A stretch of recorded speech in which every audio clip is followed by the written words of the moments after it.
অনেক পাওয়ারওয়ালা নেতা যদি আমগো বাংলাদেশের লিডার তো পাওয়ারওয়ালা অভাব নাই, যারা মনে করে আমরা নিজেরাই জান্নাতি, জান্নাত আল্লাহর পক্ষ থেকে বিভিন্ন টাকার মাধ্যমে কিনা যাবে, এরা অনেকেই তো এটা মনে করে। আর এই চিন্তা নিয়ে আর আগায় যায়। যদি মনে না করত তাহলে এভাবে মানুষের উপর জুলুম করত না, মানুষের উপর নির্যাতন করত না, একটা মানুষের উপরে জুলুমের স্টিম রোলার এরা চালাইতো না। এরা তো মনে করে অনেক সুপ্রিম পাওয়ারের অধিকারী হয়ে গেলাম আমরা। একটু মনোযোগের কান লাগায় শোনো রে বাবা। আল্লাহ পাক বলেন সময়ের পরিপূর্ণ পরিবর্তন আমি মাওলা করি, এটার চেঞ্জিং তো আমি মাওলা করি। এই কারণে কসমটা আমি মাওলা খাইলাম, সময়ের কসমটা খাইয়া এতটুকু আমি আল্লাহ জানাইয়া দিলাম, দুনিয়ার সব মানুষেরা ক্ষতিগ্রস্তের মধ্যেই পড়ে রইল। আল ইনসানের আলিফ লাম ইস্তিগরাকি, আর এই আলিফ লাম ইস্তিগরাকি হওয়ার কারণে এই ইনসানের মাঝে আওয়ামী লীগ আছে, এই ইনসানের মাঝে বিএনপি আছে, এই ইনসানের মধ্যে জাতীয় পার্টি আছে, এই ইনসানের মধ্যে জামাতে ইসলামী আছে, এই ইনসানের মধ্যে ডোনাল্ড ট্রাম্প আছে, এই ইনসানের ভিতরে জো বাইডেন আছে, এই ইনসানের ভিতরে সৌদি আরবের সালমান আছে, মোহাম্মদ বিন সালমান আছে। এই ইনসানের ভিতরে দুনিয়ার সব মানুষেরা আছে না নাই? ইনসান মানে মানুষ। মানুষ বলতে কোন মানুষ? বলে দুনিয়ার সব মানুষ। আল্লাহ পাক বলেন দুনিয়ার সব মানুষেরা ক্ষতিগ্রস্তের মধ্যেই তো রইল। আল্লাহ পাক জানায় দিলেন এক নম্বরে সময়ের কসম খেয়ে এতটুকু বান্দা তোমার জানালাম, দুনিয়ার মানুষগুলো ক্ষতিগ্রস্তের মধ্যে পড়ে রইল। এবার জানতে হবে এদের মাঝে লাভবান কারা হয়ে যাবে। আল্লাহ পাক সূরা আসরের 3 নম্বর আয়াতের মধ্যে জানায় দেয় ইল্লাল্লাযীনা আমানু ওয়া আমিলুস সালিহাত ওয়া তাওয়াসাউ বিল হাক্কি ওয়া তাওয়াসাউ বিস সাবর। আল্লাহ পাক বলেন এবার 4 গুণে গুণান্বিত বান্দারা লাভবান হয়ে যাবে, সব ক্ষতিগ্রস্ত হয়ে গেল। এদের মাঝে লাভবান কয় দলের লোকেরা? কয় দল? কে বলে? আল্লাহ পাক বলেন দুনিয়ার সব মানুষ ক্ষতিগ্রস্ত, এদের মাঝে লাভবান হয়ে যাবে 4 দলের লোকেরা। 1 নম্বরে ইল্লাল্লাযীনা আমানু, যারা আল্লাহরে দেখে নাই, না দেখি আমার মাওলার প্রতি ঈমান আনলো। আল্লাহরে তো বান্দারা তোমরা দেখো নাই, এরপরেও আল্লাহ আছে না নাই? আছে। যে এই বিশ্বাস অন্তরের মধ্যে আছে না নাই? আসেনি? আল্লাহকে না দেখিয়াও ফজরের নামাজে কেন দৌড়ায় যাও? আল্লাহকে না দেখিয়াও জোহরে যাও, আল্লাহকে না দেখিয়াও আসরে যাও, আল্লাহকে না দেখিয়া বান্দা তুমি মাগরিবে যাও, আল্লাহকে না দেখিয়া এশার নামাজ পড়ার জন্য তুমি দৌড়াও, আল্লাহকে না দেখিয়া এই যে রমজান গেল দিনের বেলা ঘরের মধ্যে ফ্রিজ আছে না? ফ্রিজও আছে, ঠান্ডা পানিও আছে, ভাতও আছে, তরকারিও আছে। এত কিছু থাকার পরেও বান্দা তুমি কেন খাও নাই? তুমি তো খাইলে তোমার মাও জানবে না, তোমার বউও জানবে না, তোমার বাবা জানবে না, কেউ তোমার পরিবারের কেউ জানবে না। বান্দার এরপরেও কেন খাও না? বলে এক আল্লাহর ভয় নিয়ে খাও নাই। এজন্যই তো লাভবান তোমরা যারা আল্লাহকে না দেখিয়াও পরিপূর্ণ বিশ্বাস স্থাপন করে নিল আমার মাওলা এক, এটা আমি পরিপূর্ণভাবে মেনে নিলাম। এরা লাভবান হয়ে যাবে যারা আল্লাহকে না দেখিয়ে আমার মাওলার প্রতি ঈমান এনে নিল। মানে লাভবান 1 নাম্বার ঈমানওয়ালারা। ঘোষণা আমার না, ঘোষণা কার? ও বড়ুরার জ্ঞানী গুণী মানুষেরা, ও ঈমানওয়ালারা, এখন বলো তো ঈমানওয়ালা কেমনে হওয়া লাগবে? বলে টাকার কাছে তো মাঝে মাঝে ঈমানটা বিক্রি হয়ে যায়, এমন ঈমান হলে হবে না রে বাবা। কেমন ঈমানওয়ালা হওয়া লাগবে? বলে সাহাবায়ে কেরামদের মতো ঈমানওয়ালা হয়ে যাও। আমিনু কামা আমানান নাস। আল্লাহ পাক জানায় দিলেন তুমি ঈমান আনবা ওই মানুষদের মতো ঈমান আনো যেই মানুষেরা ঈমান আনতে যাইয়া নিজের রক্ত জমিনের মধ্যে ঢেলে দিল, যারা ঈমান আনতে যাইয়া নিজের পরনের লুঙ্গিটা পর্যন্ত তারা দিয়ে দিল, যারা ঈমান আনতে যাইয়া নিজের বাবা হারাইলো, নিজের মা হারায় ফেললো, পরিবারের প্রত্যেকটা সদস্যদেরকে বয়কটের ডাকও দিয়ে দিল। এই সমস্ত ঈমানওয়ালা যারা, এদের মতো তোমরা ঈমানওয়ালা হয়ে যাও, এদের মতো পরিপূর্ণ পরিপূর্ণ মুমিন তোমরা হয়ে যাও। অনেকে আছেন শুনছেন, অনেকে শুনেন নাই রে বাবা। আব্দুল উজ্জা নামক একজন সাহাবী ছিল, যে ইসলাম ধর্ম গ্রহণ করার পরে তার নাম হয়ে গেল আব্দুল্লাহ জুলবাদাইন। আমার মদিনাওয়ালা নবী ওনার নাম দিয়েছে। এই যে আব্দুল উজ্জা ইসলাম ধর্ম গ্রহণ করার পূর্বে ওনার নাম মানে উজ্জার বান্দা, সে উজ্জার পূজা করে, এ কারণে তার বাবা মা তার নাম রেখে দিল আব্দুল উজ্জা। ছোটবেলায় আব্দুল উজ্জার মা দুনিয়া থেকে বিদায় নিয়ে যখন চলে গেল, দেখবেন ঘরের মাঝে যদি মা আপনাকে বিদায় নিয়ে চলে যায় তখন বাবা তো তালুই হয়ে যায়। এটা আমরা এলাকার মধ্যে বলে, আসলে সব বাবারা হয় না, মাঝে মাঝে কিছু বাবারা নিমক হারাম হয়ে যায়। নিজের স্ত্রী মারা যাওয়ার পরে সন্তানের খবর ঠিক মতো নেয় না, এমনকি নিজের আগের সন্তানদেরকেও হক দেওয়া যায় না রে বাবা। এমনকি নিজের পরবর্তী একটা স্ত্রী রমণী ঘরের মধ্যে আনার পরে ওই স্ত্রীর বাচ্চারে সব দেয়, আগের ঘরের সন্তানে দেয় না। এমন কিছু নিমক হারাম বাবা আছে না না? আব্দুল উজ্জা ছোটবেলায় মা হারায় ফেললো, মা হারাইয়া বড় এতিম হয়ে গেল। কারণ মা নাই, মা ছাড়া কেমন কেমন জানি লাগে।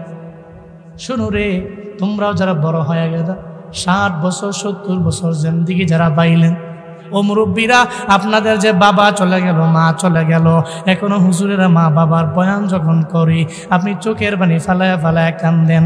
আমি তো মাঝে মাঝে দেখি আব্বা আম্মার বয়ান যখন আমি করি তখন একটা মুরব্বীও দেখি চোখের পানি ফালায়া কান্দে। ওদিনও মাহফিলে মুনাজাত শেষ করার পরে মুনাজাত ধরব, আমি মুনাজাত শেষ করার পরে একটু মুসাফা করব, আমি দেখি এক মুরব্বী আস্তে আস্তে হামাগুড়ি দিয়ে আমার সামনে আসলো, আমার সাথে একটু মুসাফা করবে। আমি তারে জিগাইলাম চোখের পানি ফালাই বয়সে কান্না করার কারণ কি? বলে আপনি মায়ের বয়ান করছেন, আমার মায়ের কথা বড্ড মনে পড়ে গেছে। আমার মায়ের কথা যখন মনে পড়ে আমি আমার চোখের পানি হুজুর ধরে রাখতে পারি না। এত মুরব্বীটাও নিজের মায়ের জন্য বড় পাগল বাড়া হয়ে গেল।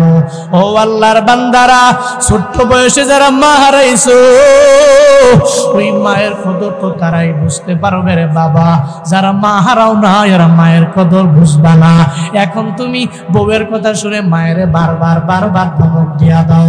তুমি মনে করো আমার বউ আমার বড় আপন হয়ে গেল, আমার মায়ের চাইতো আমার বউ বড় আপন হয়ে যাবে। এজন্য তুমি বিদেশের জমিনে থাকিয়া তোমার বউয়ের নামে অ্যাকাউন্ট খুলে ওই বউয়ের অ্যাকাউন্টে টাকা পাঠাও, তোমার মায়ের খবর নেও না রে বাবা। মনে রাখবা, মা তোমার জন্য যেই পরিমাণ কষ্ট দুনিয়ার জমিনে করেছে, তোমার বউ তোমার জন্য এত পরিমাণে করে নাই, তোমার পরিবারের কেউ তোমার জন্য এত পরিমাণে করে নাই রে বাবা। মনে রাখবা, মায়ের মতো আপন দুনিয়ায় আর কেউ হয় না, ঠিক কিনা? হয়নি? মায়ের মতো আপন কেউ হয়। জীবনের মূল কষ্ট মায়ের, প্রসব বেদনা,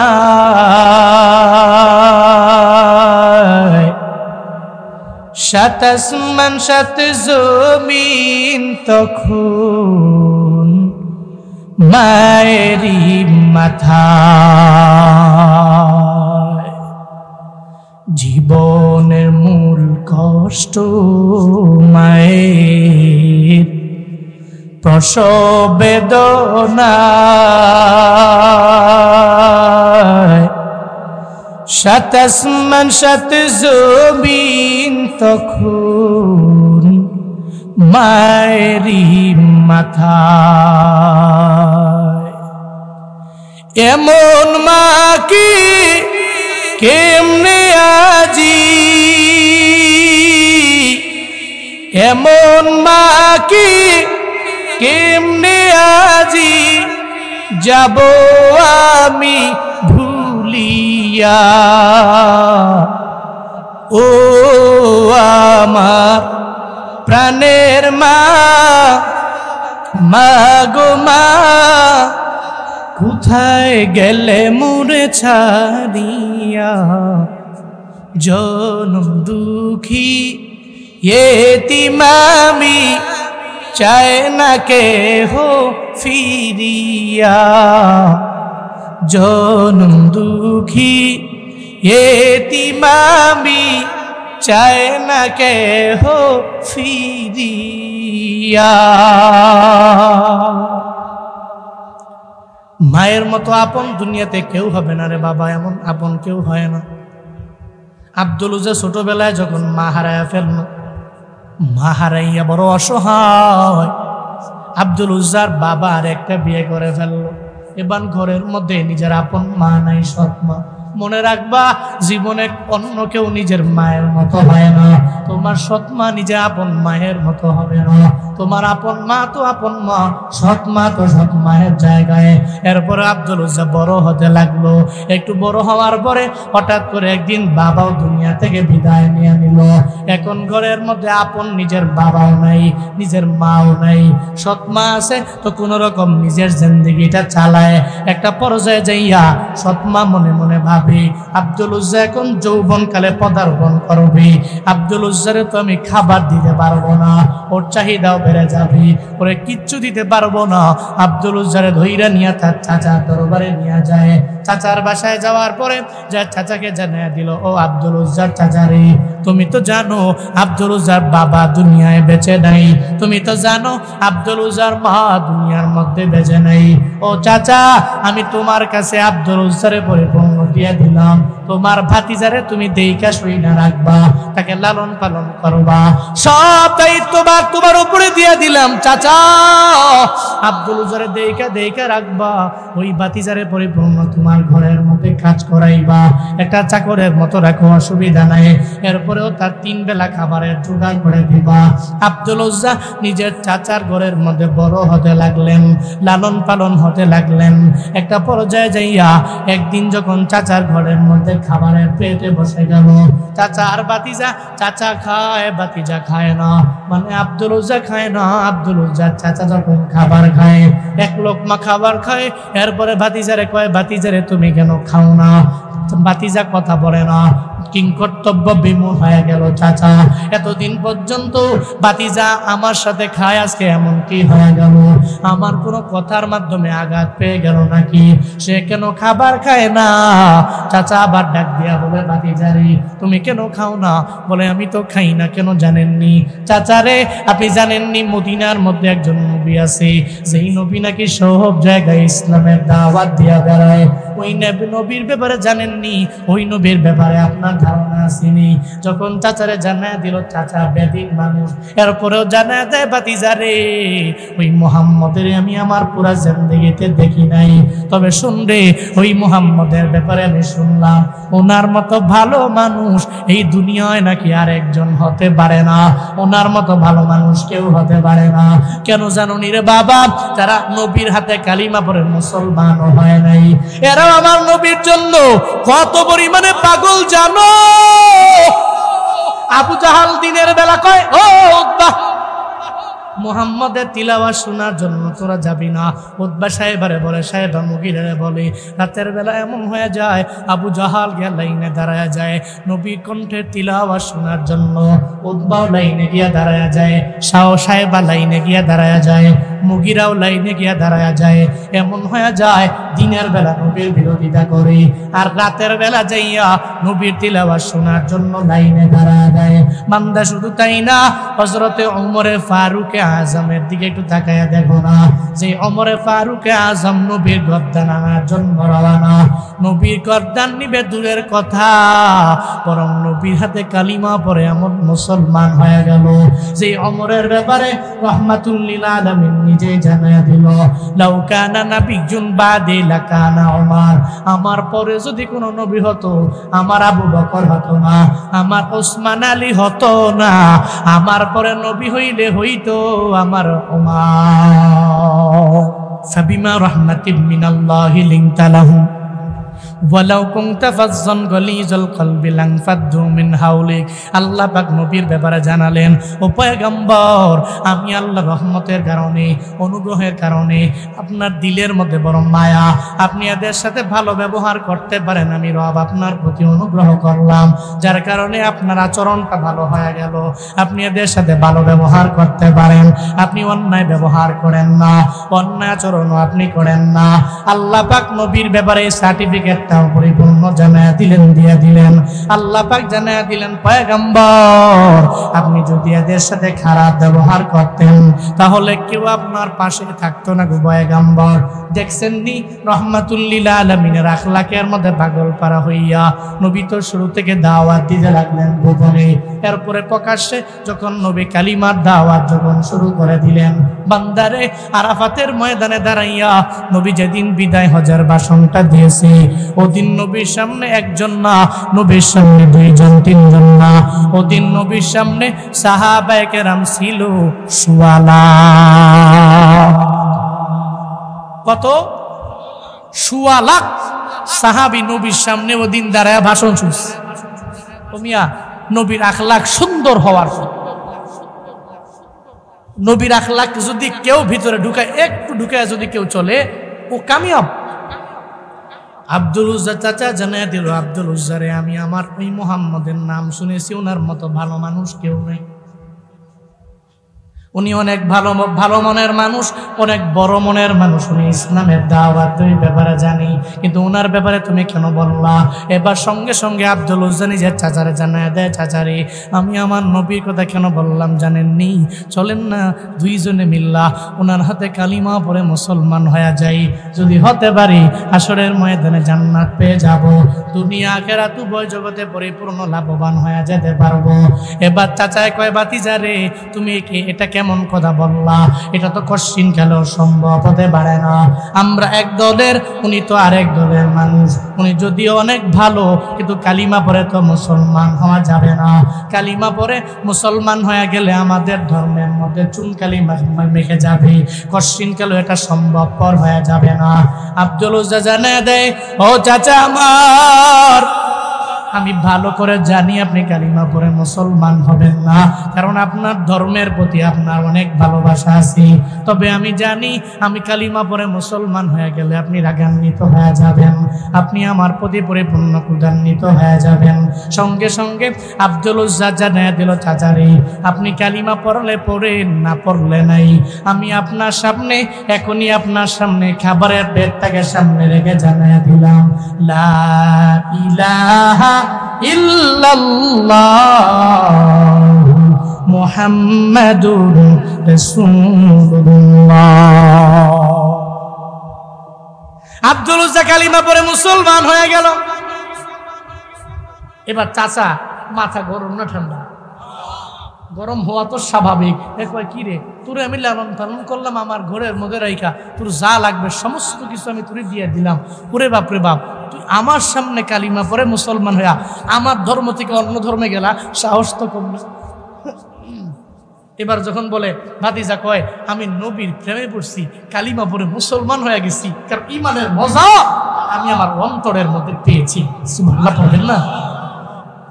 এটা এমন এক মজা, এই মজা যদি কোনো ব্যক্তি একবার পেয়ে যায়, একবার যদি পেয়ে যায়, ও জিন্দান খানাকে ভয় করে, ও মানুষের জুলুমকে ভয় করে না, মানুষের নির্যাতনকে ভয় করে না। হযরত বেলালের মতো যতই উমাইয়া ওনাকে বারবার জুলুম করে, নির্যাতন করে, বারবার মারে, আঘাত করে, এরপরেও বেলাল বলে আহাদ আহাদ আহাদ, আল্লাহ এক। আল্লাহ পাকের এই নামের মজা যেই ব্যক্তি পেয়েছে, ও জিন্দান খানাকে ভয় পায় নাই, ও জেলখানায় গিয়েও আল্লাহকে বারবার বলো বলে তাকবীর দিয়েছে। চিল্লায় কও ঠিক কিনা? মজা, এটা ইমানের পাওয়ার, ইমানের মজা। আব্দুল উজ্জা চাচার মাথা বড় গরম হয়ে গেল। বাতিজারে এতদিন পর্যন্ত আমার ঘরের মধ্যে তোমাকে লালন পালন করলাম, তুমি এটা কেমন কাজ করলা? তুমি কালিমা পড়ে মুসলমান হয়ে গেলা, তবে এখন তো তোমার অবস্থা খারাপ হয়ে যাবে, তোমার পরিস্থিতি নাজুক হয়ে যাবে। আব্দুল উজ্জা রে, এখন তোমার পরিস্থিতি এত পরিমাণে খারাপ হবে, তোমার পরনের মধ্যে যে কাপড়টা আছে ওই কাপড়টা তুমি আমারে কইলা দাও, আমি তোমাকে জীবনে যা কিছু দিয়ে দিলাম তুমি সব এক এক করে আমি চাচার কাছে হ্যান্ড ওভার করে দিয়ে দাও। আব্দুল উজ্জা বলে আমি কালিমা পড়ে মুসলমান হয়ে গেলাম, আপনার কোনো মাল আমার কাছে আমি রাখবো না, সব আমি আপনার দরবারে দিয়ে দিব। তখন এক এক করে নিজের চাচার দরবারে নিজের চাচা যা দিয়েছিল এক এক করে চাচার হাতের মধ্যে দিয়ে দিল। একটা পর্যায়ে যাইয়া সব দিয়ে দেওয়ার পরে অবশিষ্ট একটা লুঙ্গি আব্দুল উজ্জার বাকি আছে। এবার চাচা জানিয়ে দেয়, ও আব্দুল উজ্জা তোমার পরনের লুঙ্গিটা আমার টাকা দিয়া কেনা ছিল, এই পরনের লুঙ্গিটা তুমি আমায় দাও, এই পরনের লুঙ্গিটা আমি তোমার নিয়ে যাব। আব্দুল উজ্জারে যখন চাচায় জানায় দিল পরনের লুঙ্গিটা দেওয়ার জন্য, এবার আব্দুল উজ্জা চোখের পানিগুলো বে বে বে বে পড়ে আল্লাহকে জানায় দেয়, ও দয়ার মালিক, এই দুনিয়াতে আমার মতো এতিম কেউ নাই। আমি আমার মাকেও হারায় ফেললাম, আমার বাবাকেও হারায় ফেললাম, আমি বড় অসহায় হয়ে গেছি রে মালিক। আমার চাচার ঘরে আমি কত কষ্ট করে করে লালিত পালিত হতে লাগলাম, কিন্তু তোমার প্রেম অন্তরের মধ্যে নেওয়ার কারণে, তোমার মদিনাওয়ালা নবীর ভালোবাসায় আমি কালিমা পড়ে মুসলমান হয়ে যাওয়ার কারণে আমার চাচা আমার পরনের লুঙ্গিটা দিয়ে দেওয়ার জন্য বলে, তবে আল্লাহ গো আমি পরনের লুঙ্গিটা পর্যন্ত দিয়ে দিতে পারি, এরপরেও তুই কালিমাটাকে আমি উদ্ধ করে নিতে পারবো না। যখন একটু বিলম্ব হয়ে গেল, চাচা আব্দুল উজ্জারে জানায় দেয়, ভাতিজারে তুমি কি কালিমা সারবা নাকি আমার লুঙ্গিটা তুমি দিয়ে দিবা? বলে না রে চাচা, এটা কঠিন কেন সম্ভব হতে পারে না, কারণ যারা মুসলমান একবার কালিমার মজাটা যারা পায়া গেল, এরা পরনের লুঙ্গিটা পর্যন্ত দিয়ে দিতে পারে, এরপরেও এই কালিমা এরা সারতে পারে না, ঠিক কিনা?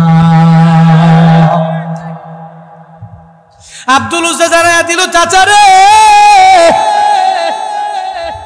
পরনের লুঙ্গিটাও পর্যন্ত আপনারে খুলে দিলাম, বিদায় দেন, আপনার দরবার থেকে বিদায় নিয়ে চলে যাব, জীবনে আর দেখা হবে না। যদি কালিমা পরে মুসলমান হতে পারেন হাসরের ময়দানে হয়তো দেখা হতে পারে, আর যদি কালিমা পরে মুসলমান না হন তাহলে আপনি জাহান্নামী হবেন, দেখা হবে না।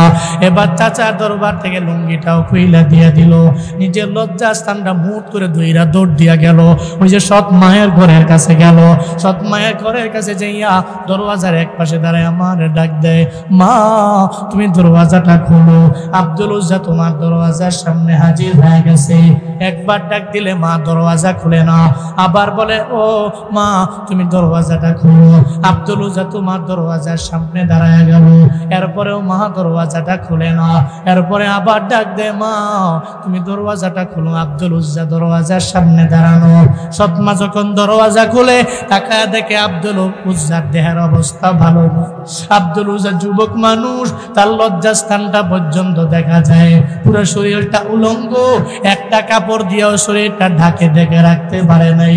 মা সঙ্গে সঙ্গে নিজের চোখ দুটারে হাত দিয়ে ঢাকিয়া এক পাশে গিয়া গিয়া মা জেনে দেখে বলে, আব্দুল উজ্জারি তোমার এমন অবস্থা কে করলো আমাকে তুমি বলো, তোমার পরনের কাপড় কই, লুঙ্গি কই, কে খুলে নিয়ে গেল?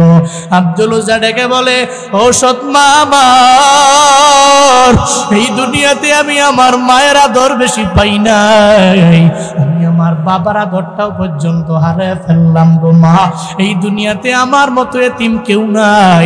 আমি কালিমা পড়ে আমার চাচার সামনে যখন মুসলমান হয়ে গেল, আমি আমার নবীর প্রেমে এত পরিমাণে পাগল হয়েছি, ওই নবীর প্রেমে পাগল হইয়া আমি কালিমা পরে মুসলমান হয়ে যাওয়ার পরে আমার চাচা মায়ে বলেছি আমার পরনের লুঙ্গিটা পর্যন্ত খুলে দেওয়ার জন্য আমি বিন্দু মাত্র পরিমাণ দেরি করি নাই। আমার কালিমার প্রেম অন্তরে নিয়ে আমি আমার লুঙ্গিটা আমার চাচার কাছে দিয়ে দিলাম। আমার চাচা আমার পরনের লুঙ্গিও নিয়ে গেল, আমার কাপড়টা পর্যন্ত সব আমার কাছ থেকে কেড়ে নিয়ে চলে গেল।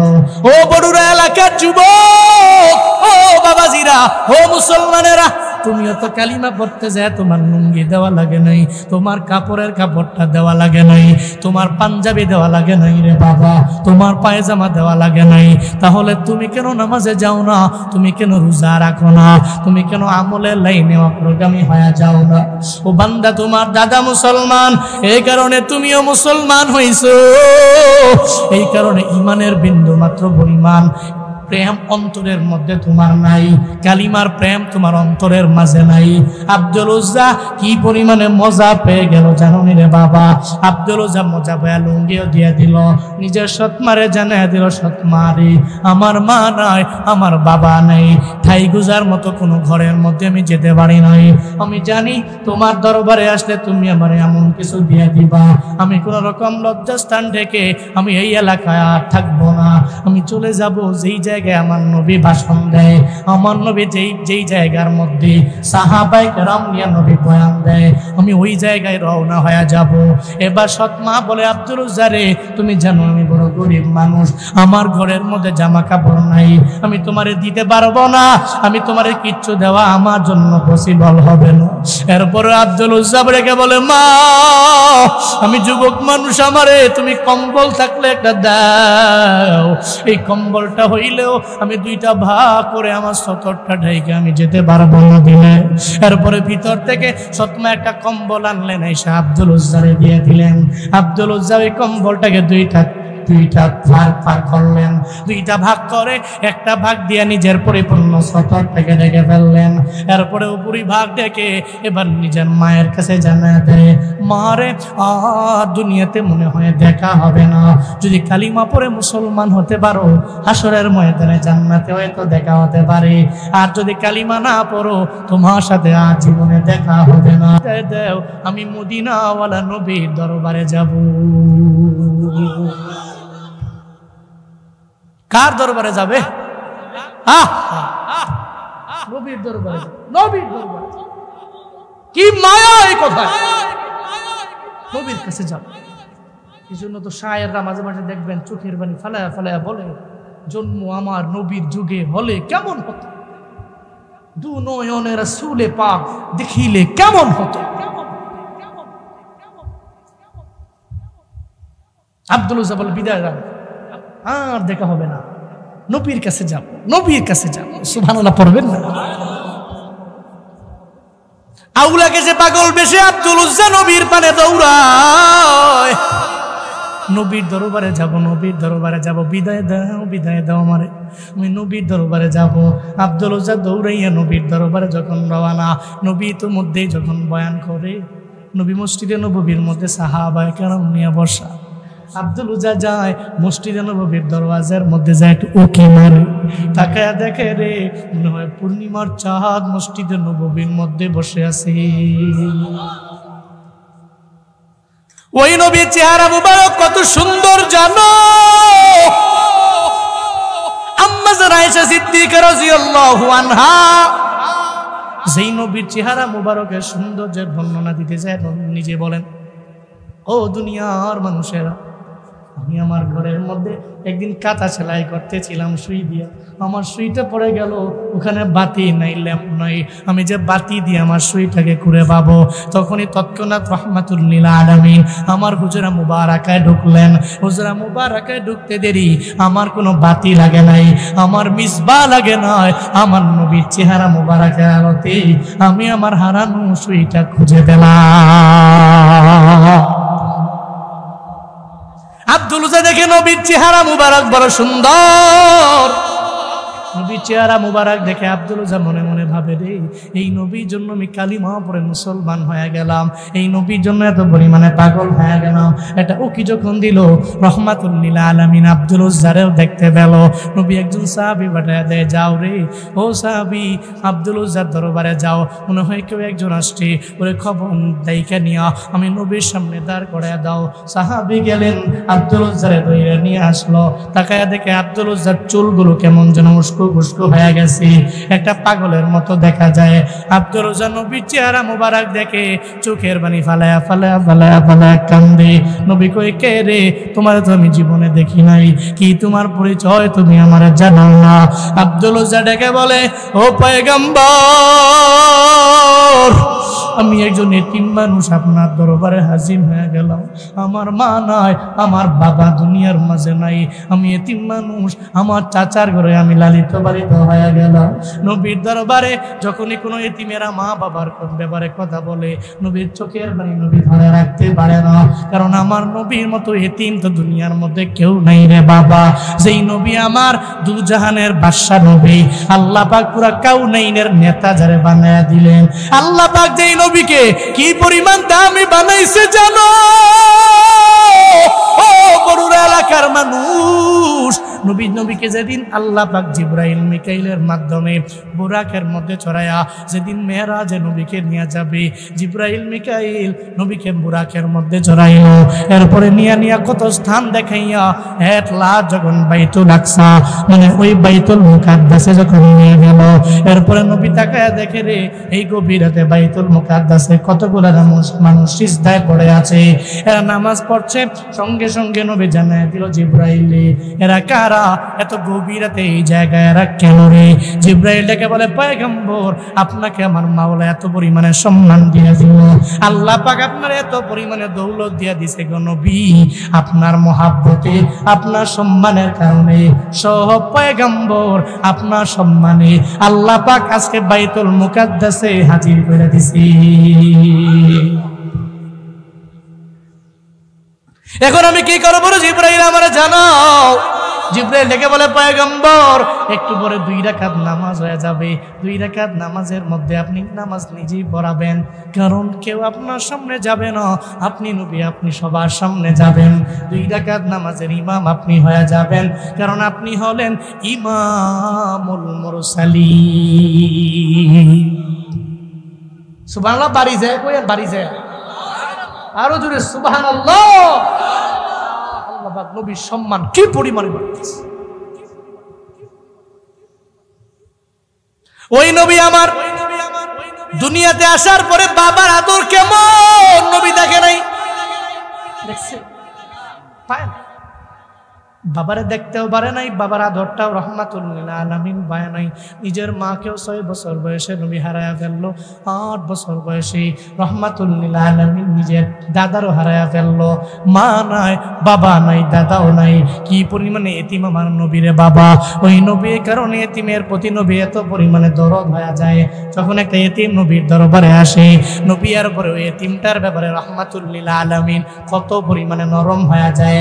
এমন কোন এতিম আমার নবীর পাশ দিয়া গমন করে নাই রে, সেই এতিমের মাথার মধ্যে নবী হাত বুলায় নাই।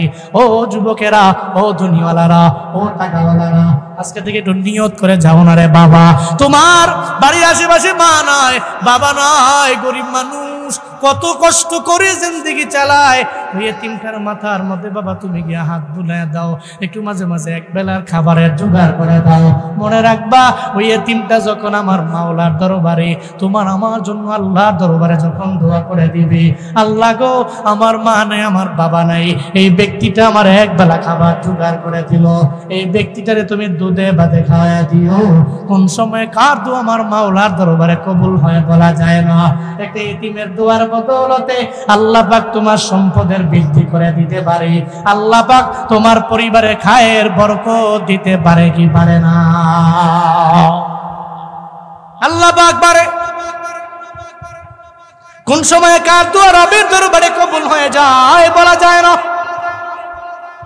রহমাতুল লিল আলামিন বলে, আমি এতিম রে, তুমি এতিম হয়ে আমার দরবারে আসলা, আব্দুল উজ্জারে তোমার মাও নাই, তোমার বাবাও নাই, এই কারণে তুমি আমার দরবারে আসছো এমনটা না। এরপরে বলো তুমি কি জন্য আসছো? বলে নবী গো আমার মা বাবা হারাইয়া আমি কালেমা পরে মুসলমান হয়ে গেছি, মুসলমান হয়ে যাওয়ার পরে আমার চাচা আমার সব কিছু নিয়ে চলে গেছি, আমি এই জন্য আপনার দরবারে কম্বলটা নিয়ে আমি আপনার দরবারে চলে আসলাম।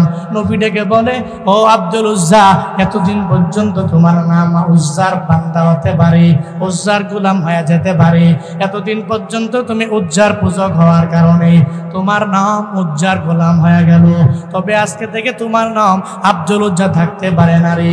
আমি নবী সাহাবায়ে কেরামদেরকে সাক্ষী রেখে তোমার নাম দিয়ে দিলাম। আল্লাহর দরবারে 2টা নাম বড় প্রিয়, একটা নাম হলো আব্দুল্লাহ আর একটা নাম হলো আব্দুর রহমান।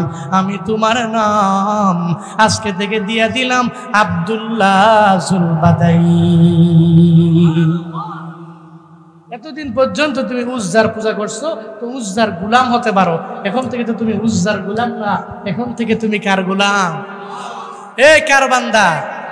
তুমি এখন থেকে তো আল্লাহর বান্দা, এজন্য আমি তোমার নাম দিয়ে দিলাম আব্দুল্লাহ জুলবাদাইন, তোমার লকব দিয়ে দিলাম। যাও আজকে থেকে তোমার নাম হবে আব্দুল্লাহ জুলবাদাইন। আসহাবে সুফফার মাঝে তুমি একজন, তুমি এদের সাথে থাকবা, এদের সাথে চলবা, এদের সাথে খাওয়া দাওয়া করবা, সাহাবায়ে কেরাম যা দিবে সন্তুষ্ট চিত্তে খাবা, আমল করবা। রহমাতুল্লিল আলামিন আব্দুল্লাহ জুলবাদাইনকে আমল দিয়ে দিলেন, আসহাবে সুফফার মধ্যে একজন নিজেকে নবী অন্তর্ভুক্ত করে দিলেন। কিন্তু কি বুঝাতে চাইলাম এত বিশদ এই কিস্সা দ্বারা, বিশদ এই ঘটনা দ্বারা, বাবা আব্দুল উজ্জার ঈমান, আব্দুল্লাহ জুলবাদাইনের ঈমান কেমন ঈমান ছিল দেখছেন। আমরা তো ঈমান আনছি কেমনে জানেন? আমার বড় আব্বা মুসলমান ছিল, এরপরে আমার দাদা ইসে, দাদাও মুসলমান, দাদার পরে আমার বাবা মুসলমান, এদের ঘরে জন্ম নিয়েছে তো আমিও মুসলমান, ঠিক কিনা? ঈমান আনতে গিয়া কাপড় একটা দেওয়া লাগছে, রক্ত এক ফোঁটা দেওয়া লাগছে। এই জন্য দেখবেন কদর নাই, কদর নাই, কদর। ফজরের আজান হইলে তুমি আরামে ঘুমাও, আরামে ঘুমাও। ফজর পড়ো নাই, জোহর পড়ো নাই, আসর পড়ো নাই, মাগরিব হেলায় হেলায় দুলায় দুলায় খেলায় খেলায় চলে যাচ্ছে, তুমি মাগরিব পড়ো নাই, তুমি এশাও পড়ো। এমন ব্যক্তি আছে সপ্তাহখানেক হয়ে গেছে জুমার নামাজ সারা এক ওয়াক্ত নামাজ পড়ে। কি মনে করেন নাই? আছে না নাই? ফজরে মুসল্লি খালি নাই, জোহরে মুসল্লি নাই, আসরে নাই, মাগরিবের টুকটাক কিছু বাড়ে, এশায় আবার আগের মতো। মনে রাখবেন এই যে মাহফিল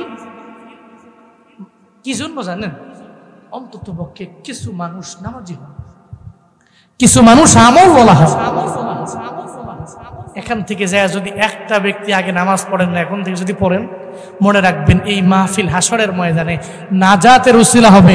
আল্লাহর দরবারে আমার মন বলে এই মাহফিল কবুল হবে। একটা মানুষ নামাজ পড়েন, আপনি ঈমান আনছেন, কষ্ট করা লাগে নাই। অন্তত পক্ষে ঈমানের পরে কিছু নেক আমলের দিকে অগ্রগামী হতে পারবো তো ইনশাআল্লাহ, পারবো তো ইনশাআল্লাহ। আল্লাহ পাক আমাদের সবাইকে ঈমানের পরে নেক আমলগুলো যেগুলো আছে এগুলো করার তৌফিক দান করেন। আল্লাহ আমাদের ঈমানটাকে মজবুত ঈমান বানিয়ে দেন। আরো জোরে পড়েন আমিন। টাকার কাছে ঈমান বিক্রি হবে, যেরকম পঞ্চগড়ে হয় আমাদের এই যে উত্তরবঙ্গে। এই জন্য আমি গত বছর উত্তরবঙ্গে প্রোগ্রাম করেছি বেশি, এই বছরও উত্তরবঙ্গে আমার যথেষ্ট প্রোগ্রাম। আপনি উত্তরবঙ্গ যাবেন, এই কি প্যান্ডেল, এর থেকে আরো 4-5টা করলে একসাথে যেরকম বড় মাঠ হবে, ওই মাঠে এরা প্রোগ্রাম দেয়। 4-5 গ্রাম মিলে এক প্রোগ্রাম, অনেক বড় প্রোগ্রাম হয়ে যায়। উত্তরবঙ্গের এক একটা প্রোগ্রাম এক একটা ইতিহাস সৃষ্টি করে।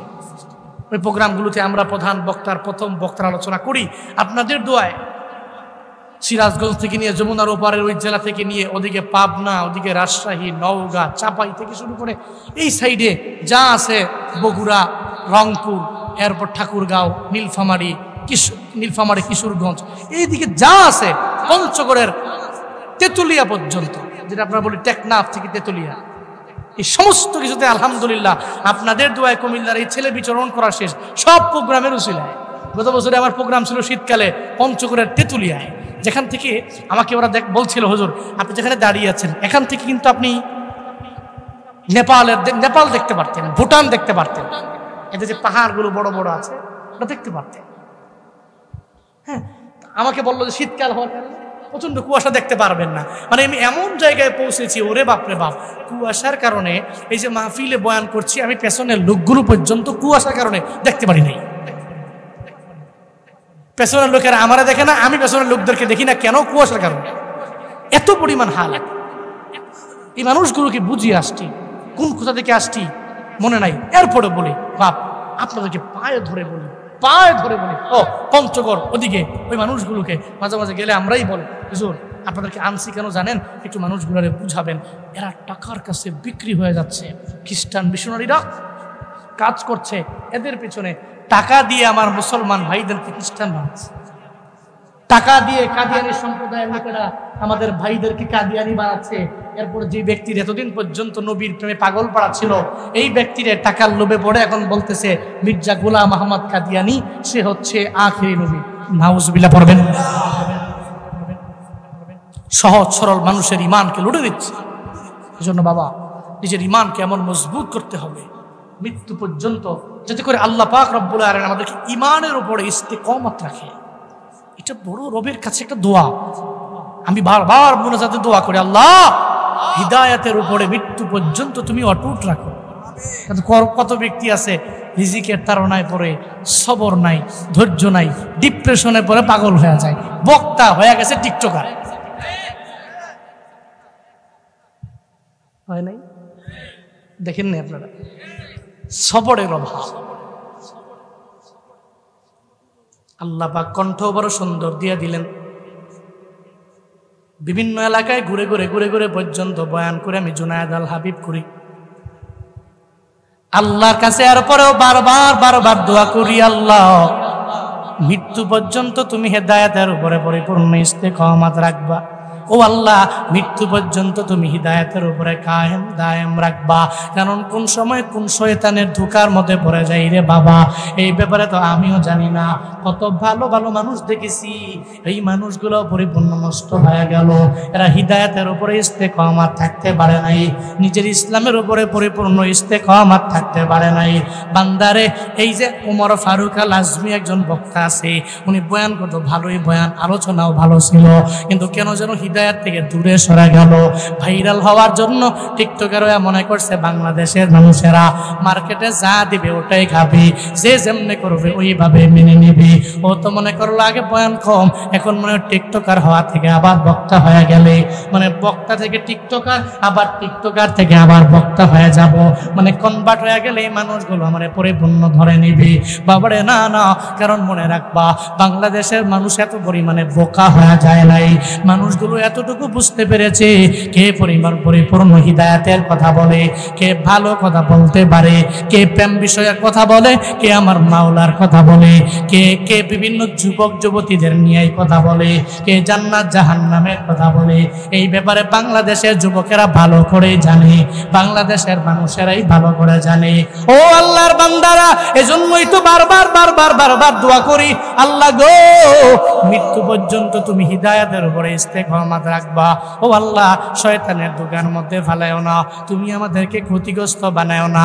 আমিও দোয়া করি আজকের এই মাহফিলে যারা এই ময়দানে বয়ান শোনার জন্য আসলো, আল্লাহ পাক প্রত্যেককে মৃত্যু পর্যন্ত ঈমানের উপরে, ইহদিনাস সিরাতাল মুস্তাকিমের উপরে আল্লাহ পাক পরিপূর্ণ কায়েম দায়েম রাখেন, পড়েন আমিন।